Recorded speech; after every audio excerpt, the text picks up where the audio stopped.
Nagdadrugs ka ba? Nag-a-addict ka? Eh ako yung legal wife niya? Ito talagang babaeng... Ah! Excuse me, hindi lang naman ikaw yung pinakasalan niya. Ako din. Kaya wag mo akong tatawaging kabit! Mahal.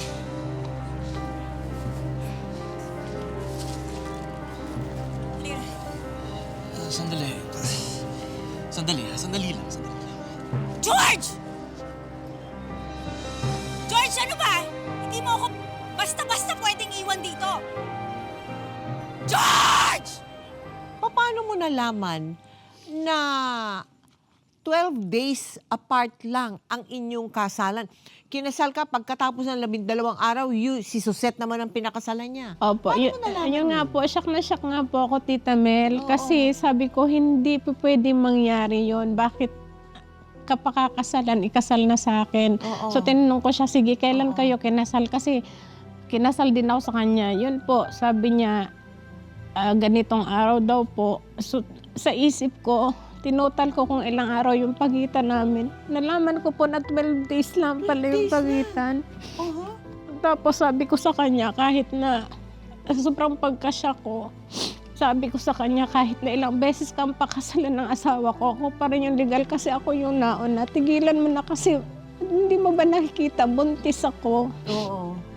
Pero ayaw niya talaga. Ayaw niya pong bitawan yung asawa ko eh. Oo. Kaya po nung nakauwi na ako, pagdating ko po doon, ando na si George, na tinanong ko siya. Kinausap ko siya, bakit, paano nangyari? Sabi ko, ano sa kanya, kakasal lang natin. Tapos may pinakasalang ka rin palang iba. Mm-mm. So yun po. Ay, ano na naging setup ninyo ni George? Paano na? Simula po nung natuklasan ko na pinakasalan niya rin po yung babae. Bali po, kunyari po ngayong araw na to, uuwi sa akin yung asawa ko. Kinabukasan po, doon naman siya sa kabila. Pumayag ka ng galon? Opo. Pero humantong din doon sa punto na nagparaya ka na, pinabayaan mo na yung sa bets kanya di ba? Opo, kasi nung gano'n na po yung setup namin na umuwi siya sa akin, umuwi siya doon, naghahati na kami sa lahat. Minsan po, nagigisnan ko yung asawa ko na umiiyak siya sa gabi. Tapos minsan sinasabi niya, sorry, hindi ko sinasadya. Kaya yung parang sabi ko, parang walang katahimikan yung buhay namin. Manganganak ako sa anak ko. Ganun ba yung kagigisnan niyang buhay? Oo. Na magulo yung pamilya na kagigisnan niya. So, tapos nakikita ko yung asawa ko na parang nahihirapan din siya sa sitwasyon.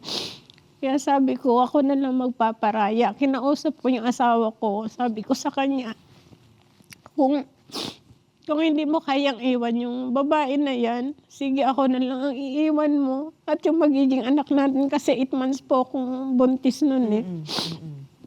Pagkatapos magparaya ni Raquel, isinilang niya ang anak nila ni George at itinaguyod niya itong mag-isa. Makalipas ang ilang taon, nakipagsapalaran si George sa Saudi. Pero habang nasa ibang bansa ito, madalas pa rin niyang naiisip si Raquel at ang kanilang anak. Hanggang sa...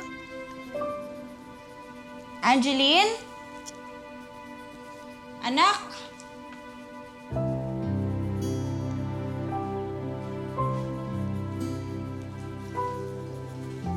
Oh. Anak, na.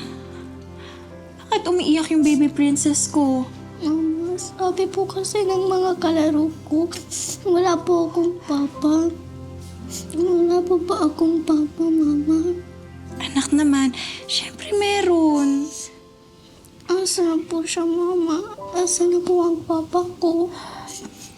Anak, ay, hindi ko din alam eh.